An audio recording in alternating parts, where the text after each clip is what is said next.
یک ویروس خردکک توانست تمام دنیا را به لرزه درآورد.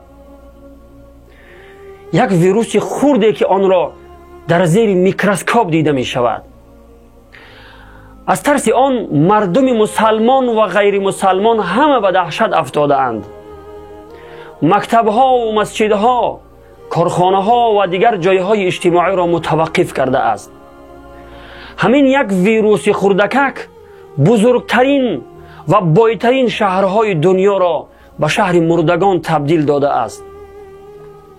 انشاءالله به اذن خداوند این وضعیت رو به بهبودی می آرد و همه چیز به حالت اولی برمی گردد، چون که رحمت الله بی پایان است و ما همه به رحمتش امیدوار هستیم.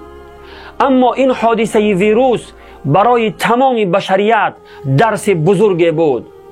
درسی بود که انسان بداند که با وجود پیشرفت دنیا خداوند قادر است که تمام دنیا را از بین ببرد.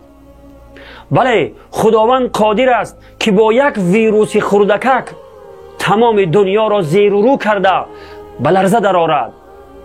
درسی بود تا بشریت بداند که در برابر الله مقتدر ضعیف و ناتوان است.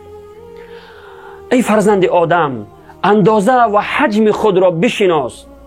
خداوند می فرماید استعیذ بالله و خلق الانسان ضعیفا، یعنی و انسان ضعیف و ناتوان آفریده شده است. تنها خوشبختی ما در بازگشت به سوی الله مهربان است. برادران و خواهران عزیز، بیایید به سوی الله مهربان بازگردیم. توبه کرده بازگردیم از همه گناهانی که انجام داده ایم و گناهانی که تا حال انجام میدهیم ولی در فکر توبه کردنش نیستیم.